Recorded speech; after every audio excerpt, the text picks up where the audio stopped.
Hey, I'm Rachel. And I'm Walese. And we want to welcome you to the Lava Official podcast. Yeah. Thank you for joining us. Of all the places you could be on YouTube, you chose to be here. Right here. With us. With us. And you're about to have a ton of fun. Today we've got quite the wonderful menu, haven't we? Yes, we did. Chef Walese.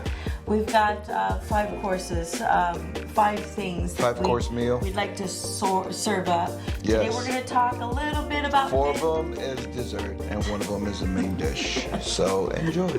In true Walese style. Yes. Fashion. All dessert, 1 main meal. Chocolate lava cake. Get it? With steak. Yum. We're going to talk a little bit about family. Yeah. We're going to talk about music, which we love, and we're going to talk about relationships. I love it. We're going to talk about ministry. Yeah, I like that too. Is that the steak part? I don't know if that's going to be the steak part. I think that's more dessert still. Okay. All right, and then we're going to talk about wisdom. We're going to drop some wisdom drops. That could be the steak part. That could be steak. But anything could happen on this podcast. I mean, your main meal might be your dessert, so we'll see. Know. Yep. Well, why don't we just get started right off the bat with family? Yes. What did you do with your hair? Is my hair good? Is it bad? No. Oh, I thought usually when you ask me what did you do with your hair, that means it's flopped and on. Usually it's Is it okay? Yeah, it's great, but usually it's It's crazy. It's pulled back. It's slicked back. How'd you do your hair today? What I did last night was I went shopping at Ulta for new shampoo and conditioner. Let me check my bank account real quick. Ulta? You went to Ulta? Oh my God. I got a new shampoo and conditioner, which makes my hair behave differently, which makes it have fun. It's a little bit fuller with more volume, and so I'm not slicking it back today. So there's different. I straightened it. So there's different classes of shampoos. Yes. So there's a shampoo that's a student, and then there's shampoos that are like principals that are like, that'll keep your hair from acting different. Yeah, product is everything. Wow. Is really everything. I didn't know that. I rarely use any type of product in my hair. Yes. But in the days that I want to be seen by humans, I actually use just 99-cent gel. Well, yes. Or beeswax. Or beeswax. A tincture of beeswax. Or just fun stuff. Just water. But it looks great. Thanks, babe. That's why I mentioned it. That's awesome. Yeah. Thanks for complimenting me. You're so welcome. That's so great about that. You see how that worked out? Yeah, all right. Okay. Now back to the subject. Family. So this is something that is obviously core. It's a what is it, babe? It's a central value. It's a core value. Yes. The Panutu clan. Why? Why is it a core value for us? I think family is everything. I mean, family is where you learn all your values, and family is how you keep your kids from going crazy and wild and absolutely becoming a menace to society. I think if you have a good core and good values within your family, you actually produce something that'll be good for society. You know, it's kind of interesting. Our son Mana is a football player. Yes, he is. And he has been on He's a beast, by the way. He's amazing. He's a beast. I have never yelled so loud or cried so much as when I've watched my son play football. He makes me so proud. And we've just gone through, we had 3 years of middle school football. We had 4 years, we've just finished 4 years of high school football. And now Mana has been, he was recruited to play in college ball. And so he'll be playing college ball in the fall, which is like a huge victory. But one thing that I noticed during the recruitment process is the coaches wanted to get to know our son, but they really were interviewing us as parents. Yeah, many of you all don't know this, but for some of you that are in the football world, the coaches or the scouts do not actually come to see how your kids, well, that's part of it. They come to see how your kids behave, but they actually come to see how the parents behave in the stands. They actually come because they want to know what kind of family they're coming from. If the dad is like just out there yelling at the coaches and getting on the field and grabbing the other players or yelling at the other team and being absolutely obnoxious, they take that into consideration. It's actually a big consideration if they're going to take your son in or not. So they called and they actually interviewed us to see kind of what our educational background is and kind of what kind of stock Mana comes from. That's right. Because the college coaches now know that college ball is big business. I think the NCAA is changing and it's becoming way bigger business than it's ever been. And so a child's character references or lack of character, if it follows them into college, it becomes a real big liability. That's right. Not just for the child, but for the university and also from the family. Yeah, and also for the team. I mean, you get a child in there that flies off the handle if they're not given what they want at the moment. Then you've got a problem on your hands, and that's all systemic to what type of environment or family that they come from. Which, by the way, another reason why Samoans perform so well in the NFL and in college ball is because typically Samoans are coming out of a very strong family unit. Not only a strong family unit, but a strong religious family unit. I mean, Jesus is at the top, and the family support that. I can think of interviews I've seen with Tango Vailoa, and he and his family are like singing on the couch while he's telling his story about how he overcame so much, and his dad and his mom are there, and his brothers and sisters are all still very much there, and that's very much a Samoan theme in life. It definitely attracted me to you. Thank you. Well, Samoans tend to do that, and I'm glad you got attracted to this Samoan. Yeah. In the Samoan culture, we all fail together and we all succeed together. So there's needed pressure on the children to actually become something great, to see the family excel. Yeah. It's healthy. It's so that the kids always understand that you're a part of something. You're not just a lone ranger or a lone wolf. And so whatever decisions you make are going to impact not only yourself, but the people around you, and those people are going to be your siblings, your parents, and then it ripples out from there. That's right. And the good decisions bring great blessing for the family. That's right. And that is one thing that is promised in the Bible. That it says, what does it say? That a wise son is just a blessing to his father.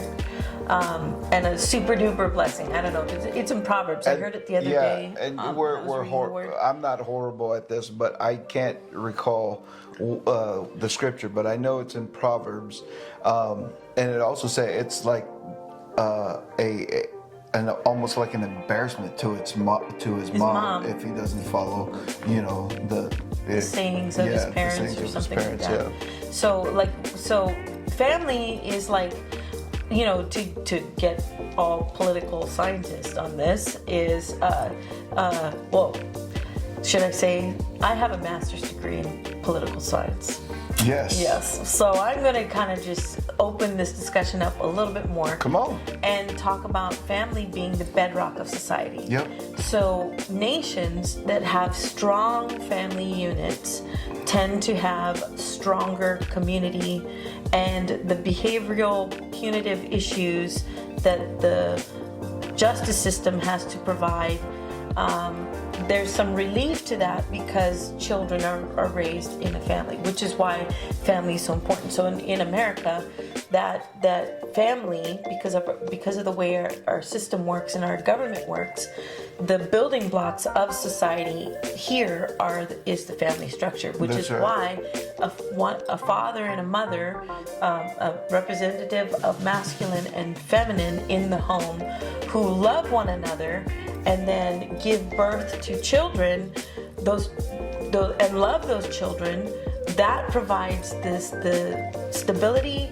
and the structure that produces great citizens. Yes. And so that's why it's so important. And this is another thing I believe, and this is also you can find in the word, is that it's important that children and families are raised in a community in the church as That's well. right. So you were talking about the Samoan culture, Yep. and it is like it's a beautiful phenomenon that in Samoa they're not afraid to say that they full blast believe in God. They're not afraid to stop everybody in the village at about 6 p.m. and have a moment of prayer.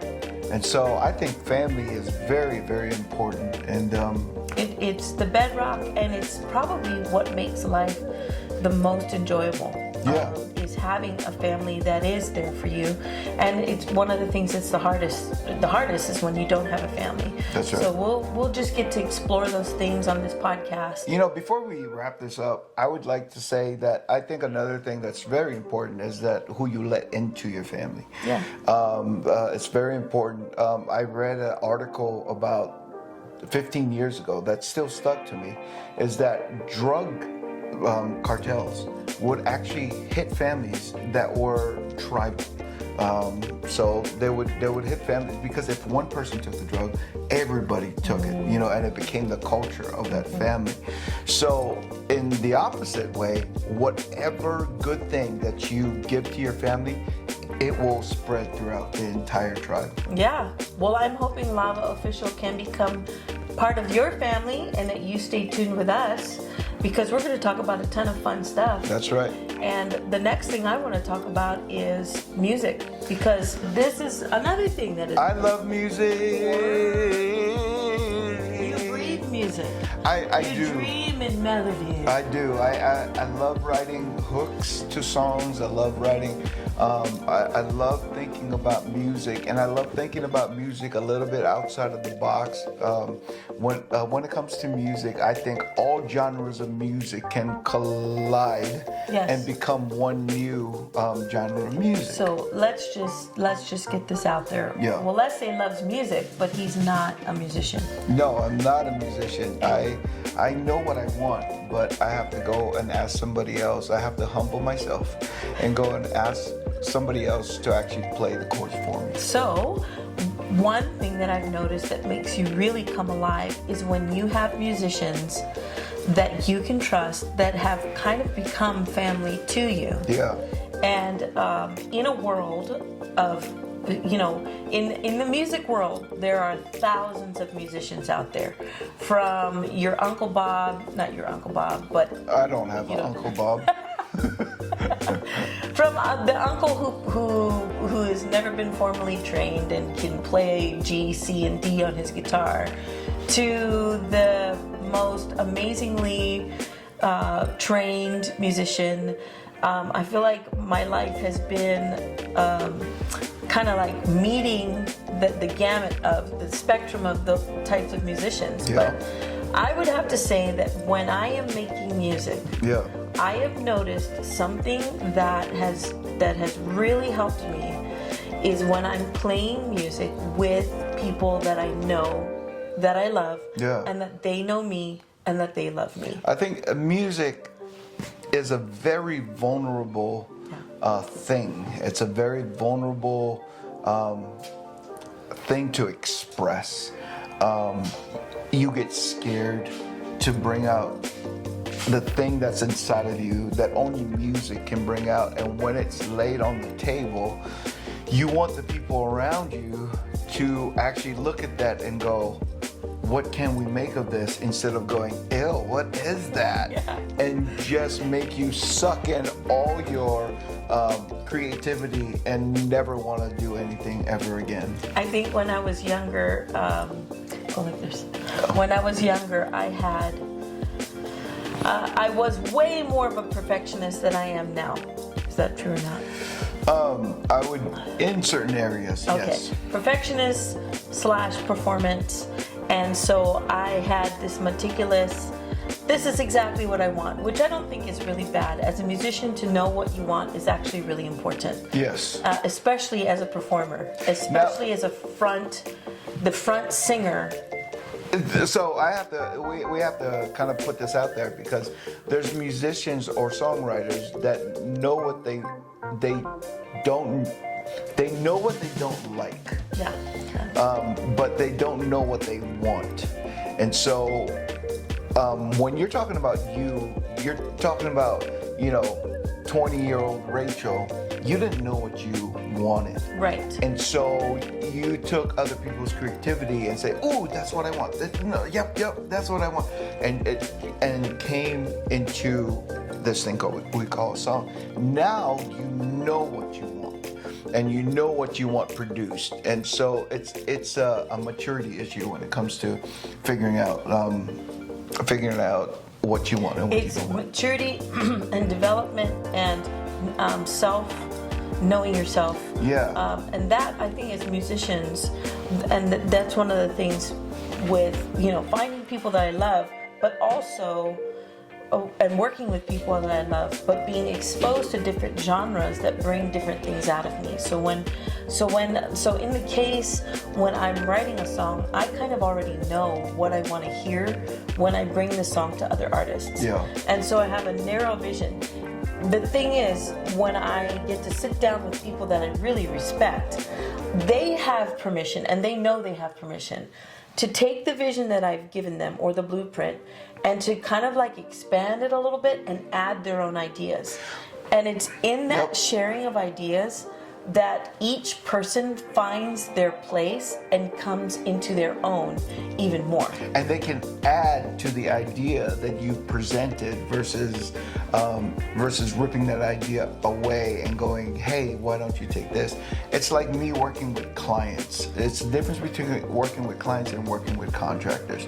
With clients, there's been times where I've already done the work and put up the tile, and then they'll come in and go, "Well, that's not really what I wanted." And so I have to tear it all back down and redo it again. And so that's frustrating to a lot of people that are, trying to grow this idea that you put on the table. But working with contractors, hey, they know, okay, the tile is this thick, and so you can't do that there. You can do this here, and you can make it look pretty. So you're co-creating as you go. Yes. It's not just, I'm going to wrap this up and deliver it to you, and I'm not going to put any care into it. I'm just doing exactly what you told me to. And that's a good line to draw. So in music, and I would have to say, when you're dealing with more immature musicians who are not as well trained, and they don't have as much stage time, they don't have as much time in the practice house, they're not as formally trained. Sometimes you have to be, as a producer or a leader or an artist, you have to really tell them, "Hey, no, I want you to do exactly this, and this is how I want it done every single time you play this song." But there comes a point when, as you mature in your career as a musician, and you're coming into your own as a creative, that you can actually start running with people that you could say, "All right, this is the idea of the song, and it's okay with me if we start here, and the song, the sound, the journey, the music, it starts to morph and go in different directions." Yes. And that is what I feel like we've done very well. And you'll see this a lot in our music, is a song will start in reggae, but then the reggae needs to serve the energy of the room. Yep. So the reggae will become rock very quickly, because what is happening in a show or in a worship conference or a concert type deal, what happens is the energy becomes like so raw that you can't really, you've milked everything that reggae can do for a song. And so, but to be able to be with musicians who can sense like this thing needs to like blow up right now, like it feels, and that's where we start to get into the deeper themes of music, which is the spirituality of music.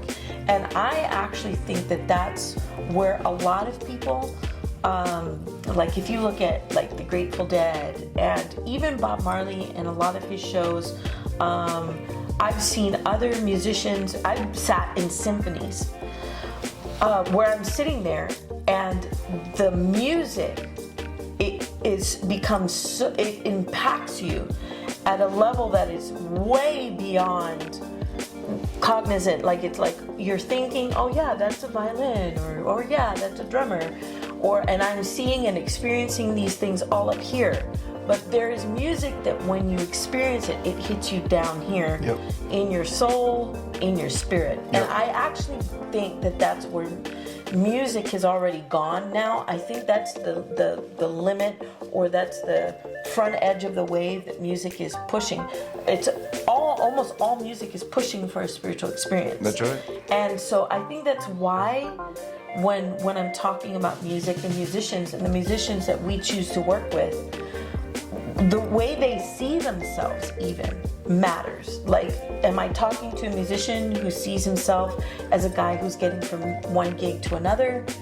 Am I talking to a musician who is overly spiritual about things but doesn't really understand spiritual things, and so they don't even know, they basically don't have any discernment whatsoever? Yeah. I think working with the people, building that relationship with a group of people that understands and you know them very well, really feeds into that energy that you need to bring on a stage, whether it be in a worship setting or in a concert setting. Yeah, I think music bridges all these themes. I mean, at the end of the day, it bridges the themes of creativity, spirituality, belonging. You could kind of even say family. And there's a very business side, performance side to music as well. So, oh, absolutely. I mean, if those musicians don't get paid what they're worth, you can bet your bottom dollar that they'll go look for something else. That they won't be answering your texts. There will be no matter how much family you build, no matter how much community you build. Family vibes if you don't pay them what they're worth, I'm telling you, man, it's almost injustice to those people that have given up so much to see your vision come to pass. I want to talk about relationships. Relationships. Because this is a juicy topic that I think everybody is wanting. We can do an entire, month's worth of stuff. We could just keep flowing and flowing, because everybody wants to fall in love with somebody. Everybody wants to be loved. Well, everybody wants to be loved. I don't know if they want to fall in love with somebody, but everybody do want to be loved. They want to be loved by someone. Yes. And so we thought that I would like to talk to you about how to find someone. Yeah. How to find the right relationships. I mean, we could look back at the way that we found each other. Some people have deep thoughts about how God helps people find people, and I don't know. I think I want to stay surfacey with this one, just because. Real practical? Yeah, real practical. I think the number one thing for a guy, because I can only tell you my perspective, is that for guys, the person that I want to get to know has to be attractive. Okay. Like, they have to hit my eye senses, and go, wow, that's somebody worth pursuing. Just so you know, it's not just like that for men, it's for women. Oh, is it? Yeah, women need. I better get working out again, you know what I'm saying? There's something to it. I mean, it's the pheromones, it's the attraction absolutely level. It's the pretty, it's the gorgeous, it's the smell, the right perfume, it's everything. That's a practical thing. Some guys like makeup, some guys don't like makeup. Yeah. Some guys like, I feel like the preset preferences in a person, like what you really want, that helps. It does. It helps you. It's kind of like a guide in helping you find what it is you want. And I think at a certain point, I started to ask myself, when I was looking for a relationship, I had to ask myself, why do I want certain things? Right. Does that make sense? It makes all the sense in the world, now that I think about it. Yep. Why did I want, and I even kind of look back on my life, and why was I predisposed towards Polynesian? Yes. Towards you, Samoan. To be fair, I think before you get married or even go to the next step with that person, I wish women would actually take those thoughts out of their head.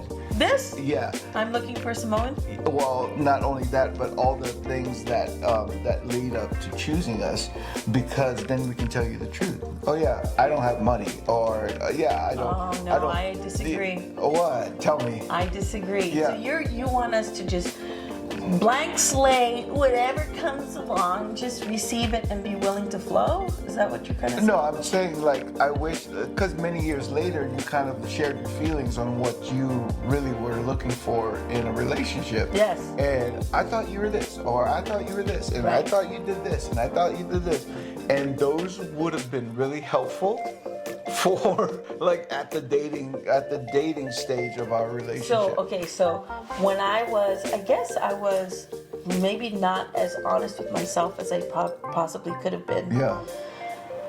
But so what you're saying is deal breakers. What are deal breakers? Well, not Or if necessarily deal breakers, just what's inside of your head.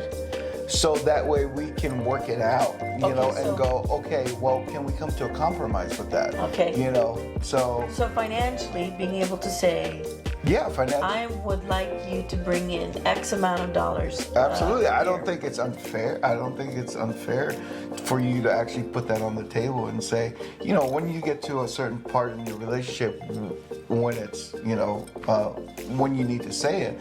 But I think it should be something that is said and not just kept in your heart, hoping that he's going to be a millionaire when he ends up being a missionary, you know, someplace and living on support that, you know, that is determined, that came in. So I think it's very important to actually have those financial goals, so that way there's not anger that comes out of nowhere. You know, Our marriage. and so there's not anger coming out of nowhere, coming out of the sideways, and the guy's thinking like, I thought we did this together, you know, but actually she was just like, no, we were doing it together, hoping that we would get financially stable. Yes. You So okay, well, let's get to the deeper issue then. Is Okay. that in relationships you can have your plan. I could have my plan and say I want X, Y, and Z, but the bedrock of our relationship was that we both agreed that it was going to be Jesus over everything. Yes. And that is what has gotten us. And that's where all the conflict comes in. Yes. Because it's actually the me. cross, carrying our cross together as a married couple, Yes. that comes in and will present situations to us that go against the prerequisites for marriage that I once had. So then I'll say, I want you to be, you know, I want everything I want security, which all girls want security, okay? Especially when we start having babies. It's like, I want to have a husband who's going to provide me security. But the psychology of security is a very different thing, because some ladies have security but never feel safe. Does that make sense? That makes total sense. Yeah. So what I think what I'm saying, and in a shallow, if you want to back it up to being really shallow, when you're dating, you can look at I can look at your face and say, yeah, I can be attracted to that. I can look at your bank account and say, yeah, I'm attracted to that, or I'm not attracted to that, and that could be a deal breaker for me. But what has happened is that you can't, especially when you're looking at a lifelong commitment, you can't stay shallow.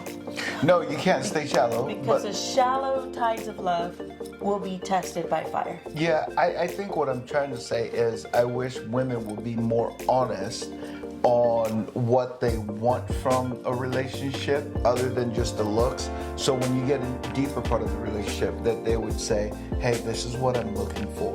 Blah, blah, blah, blah. I know that's probably just for me. I would love it. So that way, for guys, what we do is we actually solve problems. Okay. And so if you're saying, I want a stable income, probably ministry or, you know, being a missionary. Or also an artist. Or probably being an recording artist wouldn't be at the top of what I feel passionate for. Because you want to create consistent income. Right. That would have been my first thing, to actually get you into the security pocket and then rush after. I think it would have made all the other passions easier. Does that make sense? Yes, it does. It does make sense. Okay, I'm going to say this out there for any guys, especially young guys. Girls want money. They do. So you don't have to, you don't have to, and girls, shoot me down in the comments if you don't agree. I have not met one girl who said, I want to be married and be broke for the rest of my life. I want to have money and I don't want my husband to provide for me. I am a living testament that I've never heard my wife say that. She never said that she wanted to be broke and you know, and always needing stuff. Yes, but I will say that the journey of faith in marriage, once we got married, we could have never foreseen what God was going to do with us. No. We had, you know that scripture where it says, no eye has seen, no ear has heard, no mind can comprehend what God has in store for those who love Him and are called according to His purposes. That is a powerful scripture. And I would say that even beyond, there is the natural thing of money, but beyond that is the way deep waters of living your life for God. Yeah, and obviously we've done a great job in staying together and in bringing our visions together and in actually being honest with each other and what we want in life, you know, with our children, with finances, and it's come to a place where we're like, okay, now we have a focused goal, you know. But for me, I wish it would have been a lot earlier in our marriage than this far, you know, into it. Yeah. And so young dating couples need to talk about money. Oh, absolutely. But they mostly need to talk about their spiritual views. Yes. Their beliefs. Yes. And where they are at in their spiritual maturity. Which brings me to... So wait. To wrap this all up, okay, I think when you go to find someone that you're interested in, I think all your value systems should be all aligned, and also your goals in life should be similar. Oh, that's where we'll pick up next time. Yeah, we can talk about this all day. Yeah, all day. Okay, so what else did you want to... You said you wanted to talk about the next topic, which I think we got baptized into, and we had no clue it was going to hit us. And it's ministry. Oh, ministry. Can I just say this out loud? I hate ministry and I love ministry, all at the same time.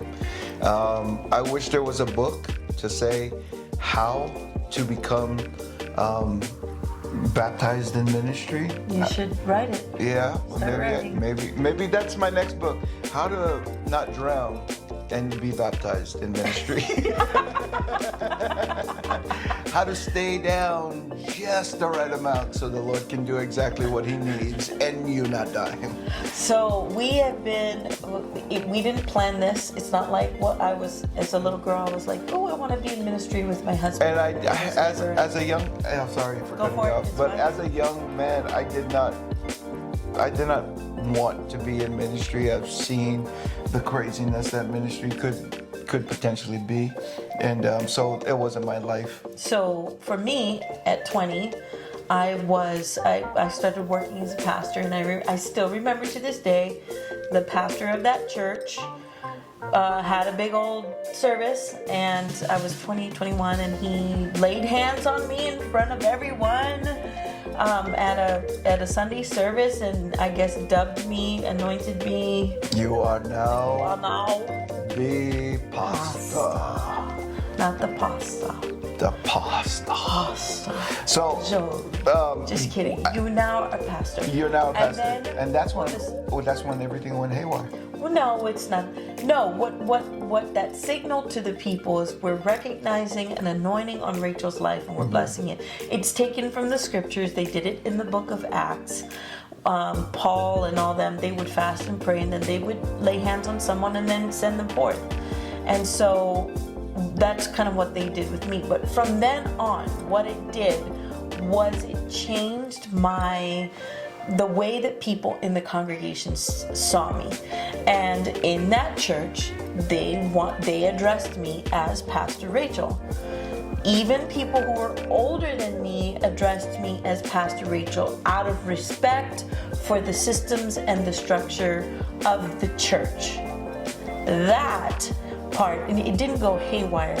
What happened was it was almost like maybe it shouldn't have been. It became a dividing line where it's like, no, actually, even though she is young, she's an extension of the leadership of this quote unquote house. And we're going to honor her as that. Yeah. And so a lot of what I functioned in at that church came from that ceremony. And then when you came in, did they do that with you too? Yeah, they did that with me as well. When we were on staff together, she was the pastor there first, and then I came in, and they blessed me as the head of. You're a pastor. Yes, I'm the pastor. Yep. The pastor. Yep. You're the pastor. I'm the pastor. Then this is kind of crazy. We pastored for almost 10 years, and then we stopped pastoring. Yep. So then the question is, did the title go away? Oh, people in titles. Oh, Lord Jesus. I don't know.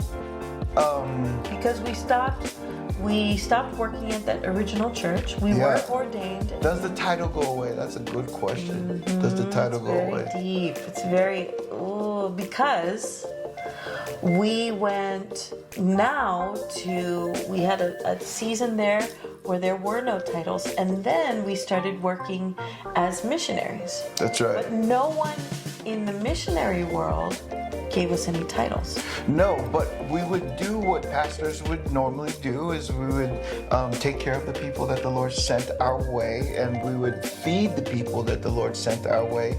I mean, many times we would, not have much, but we had enough to, if somebody showed up at our door and we knew they were starving, we would... Starving, very hungry. Very hungry, that's starving. And so, That's starving. And so, did the title go away? No. I don't know if it did. Did our duties go away? Pastors, I mean, a lot of what we did as pastors, we learned we had the heart of a pastor, which maybe is like an anointing of a pastor. And we did carry that wherever we went. And I noticed when we became missionaries, so then that's the question, were we always missionaries or not? We became missionaries that functioned out of a prophetic office of singing and playing instruments. But we never stopped. That was our office. We never stopped pastoring people. I mean, people had issues with their marriage, and we would sit them on our couch and we would tell them, the right direction to go. It was just a beginning. I think laying on of hands was just a beginning, a foreshadowing, if you will, of what we're going to do our entire life. Now I'm 49 years old, and literally, like, I can look back and say the title in people's eyes, in denomination eyes, it went away. But as far as the duty and as far as the mark that it had on my life, it didn't go away. I still love people in different ministries. I still, when they call us up and they want time to talk about their marriage, we'll make time for them, So the idea of title, a title, okay, you tell me if this is true or not. It's false. Have you ever taken on a title to serve the people who need a title so that they can respect you? Yes. I've done that many times. I mean, I've done it in the quote-unquote secular world, where nobody respects you until you get a title like boss, until you get a boss. Until you get a title like boss, and then they'll be like, okay, you're worth listening to. Now I'm gonna listen to you because you're the top guy, what you get to say, I get to listen to because it directly affects directly affects me. And so, and if the employee has any issues, they can go exactly to the place where the issues can be solved. Right. And so that's why people listen to titles, I think. So then it kind of puts like a hat on, in the sea of people. If I need to find a leader of these people, that's the person. I mean, how many times have you gone to a restaurant and somebody's not okay with the food, and the waiter's like, that's it, this is the way it is, and then somebody says, let me speak to a manager. Because you know that if you speak to a manager, there's going to be some type of result. And so when people say, hey, that's the pastor, you kind of look at that and go, okay, well, this is where my answers will come from. So with the title pastor comes respect. There comes a sense of leadership. Yes. There's a sense of responsibility. Yes. There's a sense of the buck stops here. Yes. On quality control. I think even as pastors, there's a protection aspect to what a shepherd should be doing in protecting a flock. There's definite signifiers. And so what happens is, if people flash their pastor badge, it can send a message of safety to people. Yes, and it should send a message of safety to people. I don't know if that, necessarily happens today, but it should send a message of safety to people that says it's safe to talk. And it's safe to know that if you talk to me, I'm going to do the right thing. Right. So again, thinking about Jesus. Yep. You have a lot of places in the Bible where people called him rabbi. What that signified is people knew that he was a man of authority, spiritual authority. He knew the word. He could teach. His words were weighty, and they enjoyed following him. Yep. And so he did have a title too. Yep. And so I think reckoning with the idea of titles and positions and stuff like that is a really important thing. I think the next time we talk about this, we should talk about how titles and positions are used against people to leverage people in a very unhealthy way. Very unhealthy way, In and of themselves, titles, positions, I don't think they're bad. They can be very helpful for people to understand. Absolutely. So, man, it's a deep subject, and would love to dive into this a lot more with you. If you have any comments, please let us know. And if you have any subjects that you want us to talk about, please don't hesitate to comment in the comment section. Thank you so much for joining us here at Lava Official. Leslie, are you ready to drop some serious wisdom? Are you ready? Are you ready? Are you ready with your wisdom for today? I'm ready to drop 4 tons on your lungs is what I've become. Wisdom. Yes, I'm ready to drop some wisdom. So the Bible says that the fear of the Lord is the beginning of wisdom. And I want to talk a little bit today in our wisdom talk about humility. Humility. I think Nike said it best. Just do it. Just do humility? Just do humility. It's one of those things that nobody likes to eat, but it's necessary to the Christianity diet. Oh, humility. Okay, so I'm gonna throw this out there, and I'm gonna. Okay, this was my experience growing up.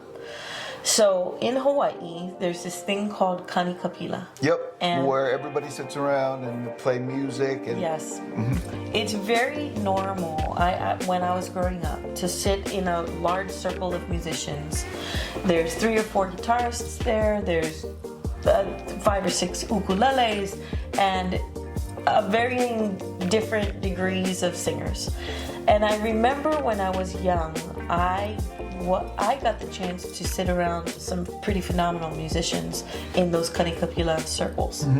And the one thing I remember of the Hawaiian musicians, and I don't know if this is true because I wasn't around as many Samoans, and it was, you got to keep in mind the generational break we're talking about too, because I've noticed the further back you go, the culture was still very strong, but there's something very big in Hawaiian music about being humble. Oh, absolutely. Like you could shred like this guy on Hawaiian Slack Key. He would have his guitar and he would just be playing, and everybody would be like, choo, like, whoa. And then he's looking at his guitar and he's enjoying playing the music, and then he would literally, when he's finished, wouldn't look up to the applause, and then gently kind of do pass it on, like this moment, and all of how much these people are enjoying this moment is not about me. I'm going to move now all the attention to the next person who gets to enjoy what it feels like to give the fullness of who they are and to be celebrated in this circle. And then immediately this epic musician would go back to playing rhythm. And 2 chords.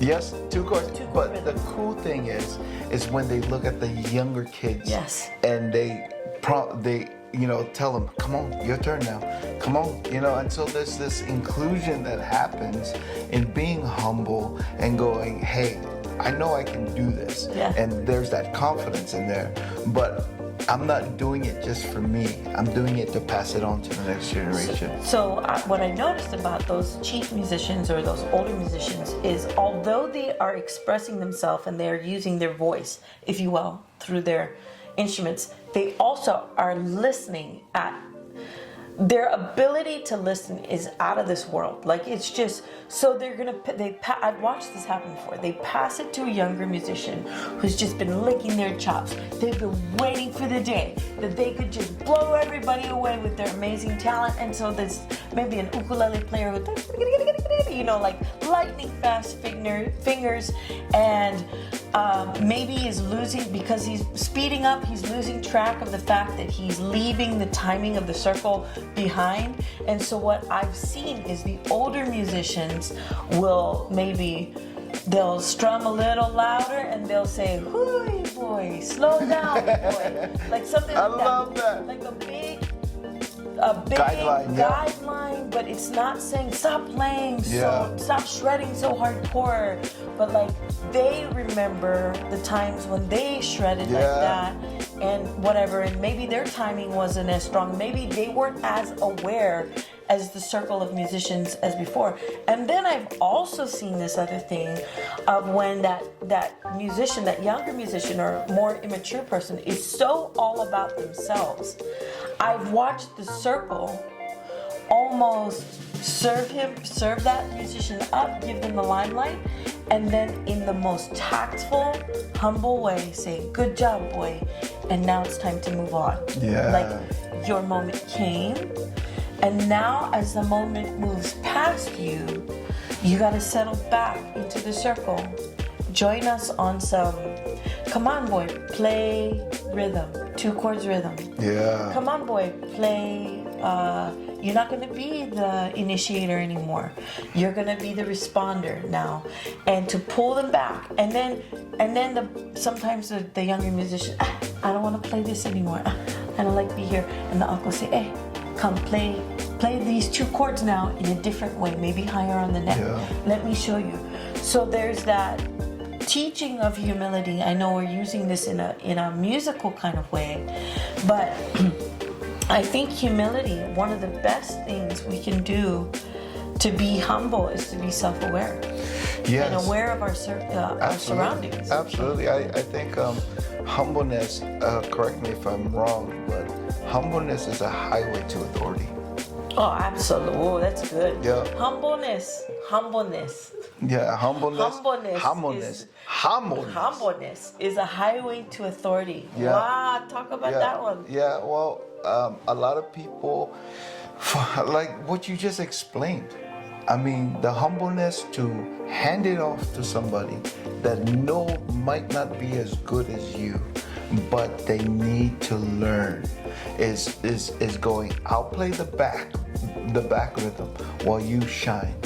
And I think that's how life should be, man.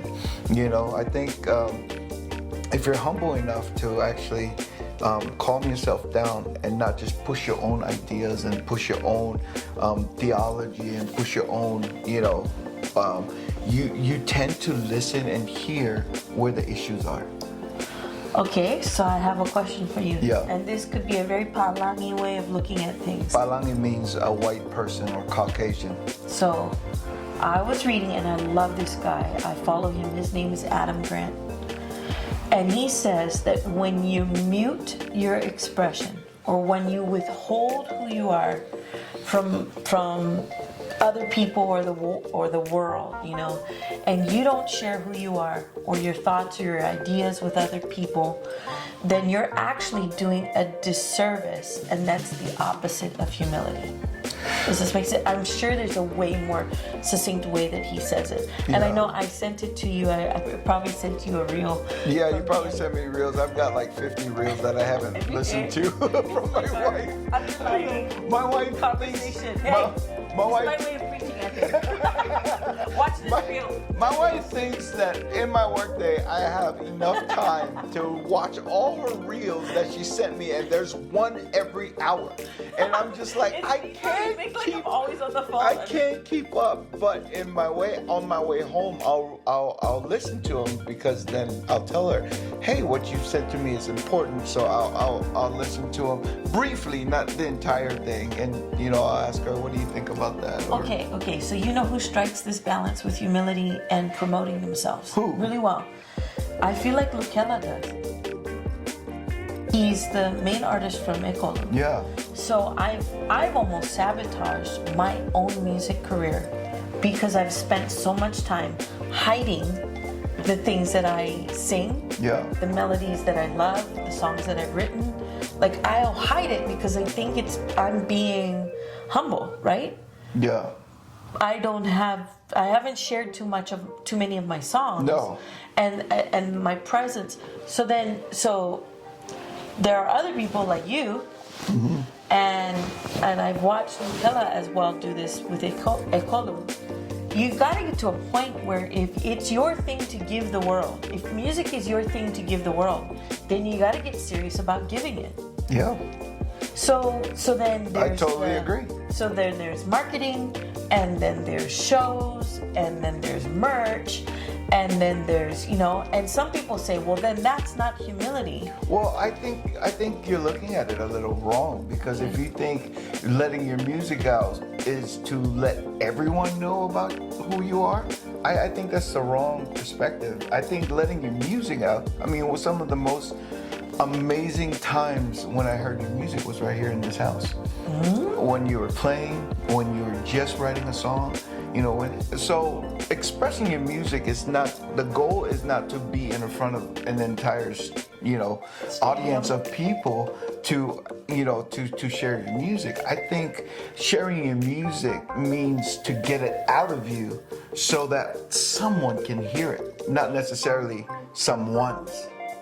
Everyone's. The whole world. Not necessarily, 3 billion people tuning in on Instagram like they're doing right now, or YouTube, So, but basically what you're saying is, humility also is being able to know who you are. Yep. And to know when to share those parts of who you are. Absolutely. And to share it in... it's okay to say, this is what I have, this is who I am, and just lay it out there and to be proud of it. Yeah, and which is kind of crazy. Humility and being proud of yourself. Yeah. Can those go hand in hand? And that's what we're saying, Absolutely. Those two things can go. There's a healthy way of being proud of yourself, and there's an unhealthy way of being proud of yourself. And so the humbleness just makes you stop a little bit and look around and see if there's other people that you can enjoy with. Yeah. So I think what I've noticed is during this podcast together is that we have 5 topics that we're always going to try to hit. Like, obviously it's going to be family, it's going to be relationships, it's going to be ministry, it's going to be some sort of music thing, and then also wisdom. Yep. And we're trying to hit that every week. But I feel like we could just talk for days on any one of these topics. And I also am realizing the more we do this podcast, how much in our lives all of these themes kind of are very Intertwined, integrated. yeah. But that's very normal for creatives. Yeah. Is that we experience God through our craft. Absolutely. That we experience community through our craft. Yeah. And I think there are a lot of creatives out there who I think as they process life and they hear us processing our life, that hopefully you guys can come to some conclusions that will be life-giving. Yeah. And help you kind of be bolder as you walk into who you are, Yeah. becoming who you are, doing what you love doing, and watching how that benefits people around you. Yeah, I think worship is not on a Sunday morning raising your hands to an unseen God. I think worship. It's not the only thing. It's There not is the, a lot yes. to Sunday morning. Forgive me for. Expression. Thank you for correcting me. But it's not only raising your hands to an unseen God, but it's actually taking your hands and working on the things that the Lord told you to work on, and either writing music or working out there. Some people making videos, or even blue collar laborers. Man, I've seen them do some amazing things with their hands, Them, and that's me. I've seen me do some amazing things with my hands, and that is worship to the Lord. When I complete it and I step back and I say, thank you, Jesus, for all the amazing talent that you have given me, and now I can put it up here for the world to see. So, my name is Rachel, and My name is Willesse. and we are so happy that you've joined us for this Lava Official podcast. If you have really enjoyed what you've seen and heard, we're asking that you would subscribe, that you would share what you've heard, and that you would get the word out about us, because we want to be a resource for a generation of creatives that are coming up in the world. That's right. Thank you for joining us.